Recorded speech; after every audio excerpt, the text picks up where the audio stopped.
बिस्मिल्लाहिर्रहमानिर्रहीम, अस्सलाम वालेकुम नाज़रीन, आप यूट्यूब चैनल देख रहे हैं। मैं इमरान खान हूँ। आज का दिन एक बहुत अहम दिन है और आज सुप्रीम कोर्ट ऑफ पाकिस्तान से डायरेक्शन तय हो जाएगी कि पाकिस्तान किस तरफ जा रहा है। हुकूमत ने भी अपनी पूरी तैयारियां कर ली हैं। सुप्रीम कोर्ट ऑफ पाकिस्तान जो है वो आइन और कानून के साथ खड़ी है। वकला को यहाँ पे रोल प्ले करना पड़ेगा, जजेस को यहाँ पे रोल प्ले करना पड़ेगा, वरना पाकिस्तान के तमाम इदारों की तरह जिनको टूथलेस कर दिया गया है, यानी नैब के दांत तोड़ दिए, पुलिस को कैसे कंट्रोल कर लिया, बाकी सारे इदारों को बिल्कुल ऐसे मम्मी रेडी बना दिया, इसी तरह से सुप्रीम कोर्ट ऑफ पाकिस्तान या पाकिस्तान की अदलिया को भी एक खिलौना बना दिया जाएगा और फिर करप्ट अशराफिया जब चाहेगी इस खिलौने से जिस तरह चाहेगी उस तरह खेलेगी। आज का दिन अहम है और गुज़िश्ता दिन कुछ डेवलपमेंट्स भी हुई हैं। एक तो एक इजलास हुआ गवर्नमेंट का और उसके अंदर शहबाज शरीफ साहब पे सारों ने एतमाद का इजहार किया वंस अगेन कि मियाँ साहब जो आपका दिल करता है वो आप करें। मियाँ शहबाज शरीफ साहब ने उन्होंने तो साफ कह दिया कि अदालत पंचायत ना लगाए और उसका ये काम नहीं है और सियासी मुज़ाकरात के अंदर वो अदालत इन मामलात में ना आए। वैसे आना भी नहीं चाहिए। मेरे ख्याल में अदालत को सिर्फ आइन और कानून के मुताबिक ये कह देना चाहिए और किसी किस्म की रियायत नहीं देनी चाहिए कि आप जाएं और जाकर 90 दिन के अंदर इलेक्शन करवाएं। अब वो ये कह रहे हैं 90 दिन तो गुजर गए हैं जिनके अंदर इलेक्शन करवाने थे। और भाई 90 दिन के अंदर इलेक्शन करवाने थे, इसका मतलब ये नहीं है कि अब 90 दिन गुजर गए तो सारी ज़िंदगी कभी करवाने ही नहीं है। आपने जल्द अज जल्द इलेक्शन करवाने हैं और सुप्रीम कोर्ट ऑफ पाकिस्तान नागुज़ीर वजूहात की बिना पर पहले ही बता चुकी है कि ये इलेक्शन थोड़ा आगे ज़रूर गया है, लेकिन अब 14 मई को आप इलेक्शन करवाएं। लेकिन 14 मई को इलेक्शन करवाने का हुकूमत का किसी किस्म का कोई इरादा नहीं है। हुकूमत के ऊपर बहुत ज़्यादा अटैक किया गया है। लेकिन पहले आपको मैं ये बताऊँ अटैक से पहले कि अदालत में आज क्या हो सकता है। देखें, एक तो मनी बिल मंजूर नहीं हुआ हुकूमत का। हुकूमत इस वक्त एक कमज़ोर पिच पे खड़ी है जहां यह पता चलता है कि शायद शहबाज शरीफ को एतमाद के वोट की ज़रूरत है। और जैसे ही एमक्यूएम को यह पता चला कि शहबाज शरीफ को एतमाद के वोट की ज़रूरत है, उन्होंने अपने सारे अरकान से इस्तीफ़े मांग लिए ताकि ज़रा ब्लैकमेलिंग करने में आसानी रहे और इसके बदले में हुकूमत से हम कुछ और ले पाएँ, जो भी वो चाहें। हो सकता है मरदमशुमारी में कुछ करवा लें, हो सकता है अपने ज़ाती मफाद के लिए कुछ कर लें, हो सकता है एक आधी वजारत अपनी बढ़ा लें, या हो सकता है कुछ और मांग लें हुकूमत से। मुमकिन है कुछ ना कुछ हुकूमत उनसे देने पर तैयार हो जाएगी जब वो इस्तीफ़ों की धमकी देंगे या वो कहेंगे कि एतमाद का वोट शहबाज शरीफ को हम नहीं दे रहे। अच्छा, एक चीज़ और है कि असेंबलियाँ बहाल करने का एक शोशा छोड़ा जा रहा है और ये कहा जा रहा है कि अदालत के अंदर ये मामला उठाया जाएगा और ये उठाने की तैयारी की गई है कि ये असेंबलियाँ क्योंकि इमरान खान साहब की ख्वाहिश के ऊपर टूटी हैं मुबैना तौर पर, लिहाजा इमरान खान साहब ये कह भी चुके हैं कि मैंने असेंबलियाँ तोड़ी हैं और मुझे जो है वो चैलेंज किया जा रहा था, लिहाजा अब जो है वो ये असेंबलियाँ बहाल कर दी जाएँ, गलत टूटी हैं। तो एक तो ये दीवाने का ख्वाब है।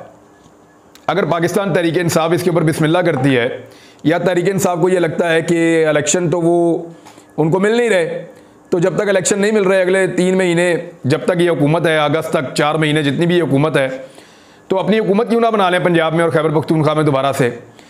तो ये एक बड़ा महंगा सौदा साबित होगा सियासी नुक्ता नज़र से पाकिस्तान तहरीक इंसाफ के लिए। वो इसलिए है कि अपने तमाम रहनुमाओं को गिरफ्तार करवा के बदतरीन मुकदमा दर्ज करवा के इमरान खान साहब पे सिर्फ लाहौर में पंजाब में जो है वो 80 के करीब मुकदमा मुबैना तौर पे दर्ज हैं। उनके कारकुनों के ऊपर सैकड़ों मुकदमा दर्ज हैं।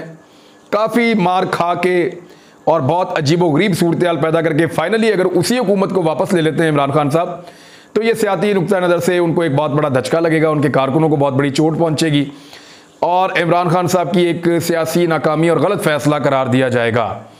और ये आईनी नुक्ता नज़र से भी ये कोई ऑप्शन नहीं है, क्योंकि देखें असेंबलियाँ तहलील हो गई, उनकी तहलील तस्लीम हो गई, उसके बाद निगरान हुकूमतें बन गई, निगरान हुकूमतों ने काम शुरू कर दिया, अदालत का फैसला अगला इलेक्शन करवाने के लिए आ गया, हाई कोर्ट्स का भी और सुप्रीम कोर्ट का भी। तो जब ये सारी चीज़ें हो गई, हर चीज़ जो है वो पाइपलाइन में से गुजर गई, तो फिर अब वापस तो नहीं आ सकती वो वाली असेंबलियाँ, और ये मुमकिन नहीं है और ये होना भी नहीं चाहिए मेरे ख्याल में। इससे बड़ी ज़्यादती और कोई नहीं होगी, क्योंकि पाकिस्तान तहरीक इंसाफ के बंदे तोड़ना जो है वो चुटकियों का खेल हो जाएगा। हुआ ये है कि पाकिस्तान तहरीक इंसाफ ने अपने कुछ साबिक लोगों को टिकट नहीं दिए जो पहले MPs थे, वो सारे के सारे जो हैं वो अब अगर दोबारा हुकूमत बहाल की जाती है तो वो PTI से या रिज़ाइन करने की कोशिश करेंगे और उससे PTI के नंबर्स कम होंगे और फिर हमजा शहबाज वज़ीर आला पंजाब बन जाएंगे। तो तहरीक इंसाफ को ऐसी कोई भी शर्त तस्लीम नहीं करनी चाहिए। असेंबलियाँ बहाल करने का जो मामला है ये मज़ायका खेज़ है और ये कानून और आइन का इंसाफ का मजाक उड़ाने के मुतरादिफ है, लिहाजा इसके ऊपर तो कोई किसी किस्म का सवाल ही पैदा नहीं होता। DGISPR ने एक बात की है, देखें अब अदालत के बाद एक ऑप्शन क्या है, अदालत directly state bank of Pakistan को कहे कि हम आपको हुक्म दे रहे हैं कि आप इलेक्शन कमीशन को जाकर 21 अरब रुपया दे दें, और डायरेक्टली बुलवाकर आर्मी चीफ को कहें कि आपकी जिम्मेदारी है, IG को और आर्मी चीफ को, कि आप इलेक्शन के लिए इलेक्शन कमीशन ऑफ पाकिस्तान को सिक्योरिटी फराहम करें। तो ये दोनों इदारे जो हैं ये मजबूर हो जाएंगे, इन्हें करना पड़ेगा, इन्हें सिक्योरिटी भी देनी पड़ेगी, इन्हें पैसे भी देने पड़ेंगे, और अदालत अपने हुक्म के ऊपर अमल दरामद करवा पाएगी, क्योंकि ये हुक्म से भाग कर कहीं जा नहीं सकते, इनको हुक्म मानना पड़ेगा सुप्रीम कोर्ट ऑफ पाकिस्तान का।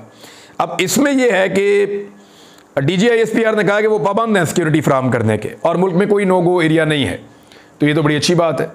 अब DGISPR ने कहा है तो फिर इसकी बात को मानना पड़ेगा कि ये बात ठीक है उनकी, और सिक्योरिटी फराहम करने के लिए वो पाबंद है आइन के मुताबिक, जब उन्हें कहा जाएगा। तो ये तो हो गया मामला क्लियर। रह गया स्टेट बैंक का, तो स्टेट बैंक को अगर डायरेक्ट हुक्म चला जाएगा तो फिर उनको भी मानना पड़ेगा। लेकिन मेरी इतला के मुताबिक इलेक्शन कमीशन ऑफ पाकिस्तान अगर उन्हें इस्तीफे भी देने पड़े या नौकरियां भी छोड़नी पड़ी तो वो इलेक्शन नहीं करवाने वाले, क्योंकि उन्हें यह कह दिया गया है कि आपने इलेक्शन नहीं करवाने। जो PDM की हुकूमत है और उनके सहूलतकार हैं वो कोई बात मानने को और सुनने को तैयार नहीं है। अब मुज़ाकरात के हवाले से वज़ीर दिफा हैं ख्वाजा आसिफ, उन्होंने कह दिया जी मुज़ाकरात नहीं हो रहे अभी अपोजिशन के साथ हमारे, जबकि इमरान खान साहब ने 3 रुकनी कमेटी बना दी है, 2 उसमें कानून को जानने वाले लोग हैं, एक शाह महमूद कुरैशी साहब है, एक फवाद चौधरी साहब हैं और एक अली जफ़र साहब हैं बैरिस्टर, और इनसे इमरान खान साहब ने एक टीम बनाई है जो जाकर मुज़ाकरात करेगी गवर्नमेंट के साथ। अगर गवर्नमेंट ने मुज़ाकरात के ऊपर पेशरफ्त करने की कोशिश की तो अब ये मामला तो आप रख लें यहाँ पे, लेकिन हुकूमत कह रही है कि मुज़ाकरात नहीं हो रहे। और दूसरी जानिब जो हुकूमत ने अटैक किया है सुप्रीम कोर्ट ऑफ पाकिस्तान के ऊपर, वो बड़ा खौफनाक तरीके से किया है। बिलावल ने तो इसको तौहीने पार्लिमान करार दे दिया। इससे पहले हमने देखा पाकिस्तान में तौहीने अदालत हुआ करती थी, तौहीने इदारे होना शुरू हो गई, फिर ये होना शुरू हो गया कि तौहीने सरदारी हो गई, फिर फलां की तौहीन, उसकी तौहीन, अब तौहीने पार्लिमान भी जो है वो भी इन्होंने कह दिया। और जजेस के ऊपर इल्ज़ाम लगाया कि 3 जजेस जो हैं वो तौहीने पार्लिमान का मामला है और इसके ऊपर हमें ये करना चाहिए वो करना चाहिए।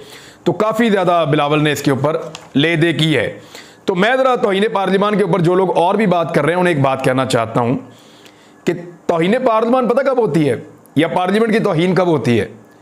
पार्लियामेंट की तौहीन तब हुई थी जब उसके मेंबरान को भेड़ बकरियों की तरह ख़रीदा गया था और जरदारी साहब ने मंडी लगाई थी इस्लामाबाद में। तो बिलावल साहब तब हुई थी तौहीने पार्लिमान।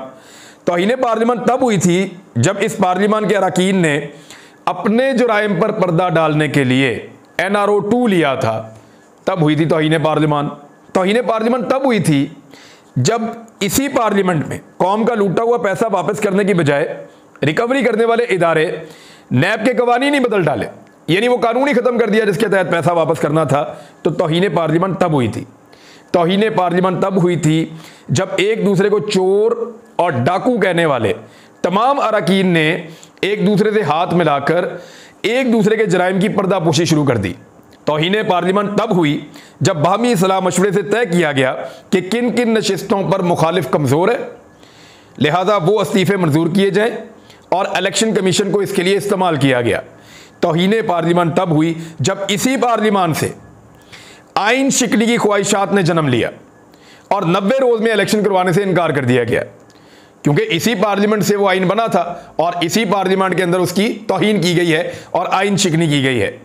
तौहीने पार्लियामेंट तब हुई जब गुज़िश्ता रोज़ पार्लियामेंट के अरकान अदालती फ़ैसला लेकर पार्लियामेंट में दाखिल होना चाहते थे तो पुलिस ने दरवाजे बंद करके ताला लगा दिया और पार्लियामान में पार्लियामेंट के मुंतखब नुमाइंदों का दाखिला बंद कर दिया। तो तब हुई थी तौहीने पार्लियामान।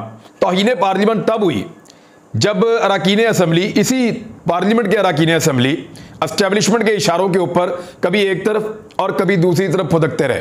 तो वो तौहीने पार्लियामान आपको नहीं लगती? अदालत ही आइन की तशरीह करती है, ये बात सबको ज़हन में रखनी चाहिए, और अदालत ने ही आइन की तशरीह की है, अपना काम किया है। इस बार एक्चुअली बिलावल साहब, आप और आपकी तमाम इत्तेहादी जो हैं वो एस्टेब्लिशमेंट की गोद में है। तो एस्टेब्लिशमेंट की गोद में बैठने की वजह से आपको आइन, कानून और अदालत का खौफ नहीं रहा, लेकिन इस गोद में आपको हमेशा नहीं बैठना, या ये गोद आपको हमेशा के लिए मैसर नहीं रहेगी, आपको इस गोद से उतारा जाएगा, तब आपको एक्चुअली पार्लियामेंट याद आएगी। लेकिन मेरे ख्याल में तब तक आपके लिए बहुत देर हो चुकी होगी। बातें करने के लिए PMLN के कुछ अरकान पार्लियामेंट आपस में लड़ पड़े, दस्तों गिरबां हो गए। यानी मियाँ जावेद लतीफ़ साहब हैं और मुर्तज़ा जावेद अब्बासी हैं, वो दोनों नंबर टांगना चाह रहे थे, क्योंकि नवाज शरीफ साहब सुनते हैं ये चीज़ें, मरीम नवाज सुनती हैं, तो वो उनके सामने नंबर बढ़ाने के लिए और अपनी वफादारी साबित करने के लिए कि मैं बोलूँगा आपस में ही लड़ पड़े। और इस किस्म की झड़पें हमने काफ़ी सारी देखी। मियाँ नवाज शरीफ साहब जो हैं वो वापस अपने घर लंदन पहुँच गए हैं खैर वाफियत के साथ।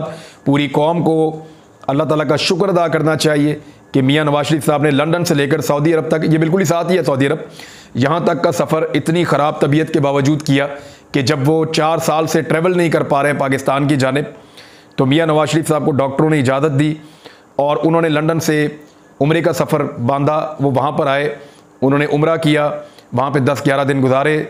10 दिन गुजारने के बाद वो वापस अपने घर लंदन पहुँच गए, जहाँ पे 10-12 कारकुनों ने उनका शानदार इस्तकबाल किया।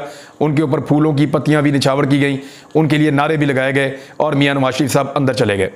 बात यह है कि डॉक्टर जब तक इजाज़त नहीं देंगे तब तक मियाँ नवाज शरीफ साहब पाकिस्तान का सफ़र नहीं कर पाएंगे।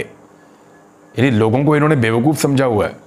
कैसे अजीब किस्म की पार्टी है और अजीब किस्म के इनके मानने वाले हैं कि 4 साल से एक बंदा कह रहा है मैं बीमार हूँ मैंने नहीं आना, मैं बीमार हूँ मैंने नहीं आना। ये 7 वाला मुल्क है सऊदी अरब, यहाँ आकर वो बंदा वापस चला गया और किसी को ये सवाल पूछना ही नहीं समझ आ रहा। यानी कारकुनों को तो चाहिए कि जाकर पूछेंगे जनाब मियाँ साहब कितने रह गए हो, आपने तो हमें ये कहा था या आपने हमें ये कहानी दी हुई थी कि मियाँ साहब बहुत सख्त बीमार है, वो ट्रेवल ही नहीं कर सकते, वो सऊदी अरब आके उम्रे जैसा मुश्किल काम करके वापस चले गए हैं और पाकिस्तान तशरीफ़ नहीं लाए। क्या पाकिस्तान से इतनी नफरत है या पाकिस्तान आने से इतना डरते हैं? याद रखिए इस वक्त नवाज शरीफ के भाई शहबाज शरीफ की हुकूमत है पाकिस्तान में और नवाज शरीफ की चॉइस के ऊपर पाकिस्तान के आर्मी चीफ का इंतखाब किया गया है। ये वो सारे PMLN वाले खुद कहते हैं कि नवाज शरीफ गेम चेंजर है, ये आर्मी चीफ नवाज शरीफ साहब की चॉइस है। तो अब जब और मुशावरत इन्होंने कहा था, सब ने कहा था वज़ीर दिफा समेत कि नवाज शरीफ से हम आर्मी चीफ की तैनाती पर मुशावरत करेंगे और करने के बाद ये आर्मी चीफ लगाए गए हैं।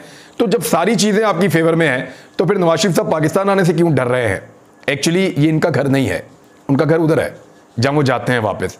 यहाँ तो ये लोग सिर्फ इक़्तिदार के लिए आते हैं, सियासत खेलने के लिए आते हैं, पैसा कमाने के लिए आते हैं, इक़्तिदार के लिए आते हैं। एक्चुअली इनका घर वहीं पे है जहाँ पे इनके बच्चे रहते हैं, पढ़ते हैं, एंजॉय करते हैं, वहाँ पे इनके कारोबार हैं, सारी ज़मीनें वहाँ पे है, सारी चीज़ें वहाँ पे ले रहे हैं, बिजनेस एम्पायर्स वहाँ पे खड़ी कर रहे हैं, इन्होंने वहाँ की नेशनलिटीज़ ली हुई है। तो अपने घर मियाँ नवाज शरीफ साहब खैर वाफियत से वापस चले गए। अल्लाह रब्बुल इज़्ज़त का बहुत शुक्र है और तमाम कौम को अल्लाह ताला का शुक्रिया अदा करना चाहिए। इमरान खान साहब ने जान पे खतरे के हवाले से एक स्टेटमेंट दिया, ये बहुत इंपॉर्टेंट स्टेटमेंट है, इसको ज़रा आप ज़हन में रखिएगा। उन्होंने कहा कि वज़ीर दाखिला कह रहा है कि मेरी जान को गैर मुल्की एजेंसियों से खतरा है। उन्होंने कहा मैं वाज़ेह कर देना चाहता हूँ कि मेरी जान को खतरा सिर्फ उन 3 लोगों से है जिनके लिए मैंने दरख्वास्त दी थी FIR के लिए, और मैंने पहले भी उन 3 लोगों के नाम लिए थे, वज़ीर आज़म, वज़ीर दाखिला और एक फ़ौजी ऑफिसर। इन तीनों के बारे में उन्होंने कहा कि मुझे पहले भी था अब भी मैं कह रहा हूँ। इसके अलावा उन्होंने कहा कि मैंने एक वीडियो रिकॉर्ड की है जिसमें 3 मज़ीद नोमों के नाम हैं और मुझे मारने की कोशिश पहले भी की गई है, बाद में भी की गई है और अभी भी ये कोशिश की जा रही है। उन्होंने कहा कि पहले एक और तरीक़ाकार था कि इसको मजहबी रंग दिया जाएगा और अब इसको गैर मुल्की एजेंसियों के खाते में डालने की कोशिश की जा रही है और गैर मुल्की एजेंसियों का नाम लेकर एक और धोखा देने की कोशिश कर रहे हैं। मैं कौम पर वादे करना चाहता हूँ कि मेरी जान पर किसी भी किस्म की कोशिश के ज़िम्मेदार वही लोग होंगे जिनकी मैं शनाख्त कर चुका हूँ, वो घबराए हुए हैं। मैं दोबारा इक़्तिदार में मुंतखब होकर इनका एहतसाब करूँगा, इसलिए इनकी कोशिश है कि मुझे कत्ल कर दिया जाए। उधर एक और बहुत बड़ी खबर आ गई है।